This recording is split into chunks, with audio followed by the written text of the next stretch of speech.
Bom dia, papai. Cadê o meu beijinho? Oi, oi, oi, oi, oi, meu amor. O papai consegue dar um beijo nas suas duas meninas? Hã? Ah, não.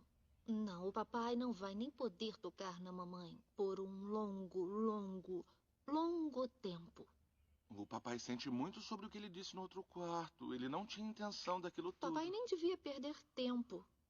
E de agora em diante, não vou vestir nada além de saias muito curtas pela casa. E sabe o que mais, papai?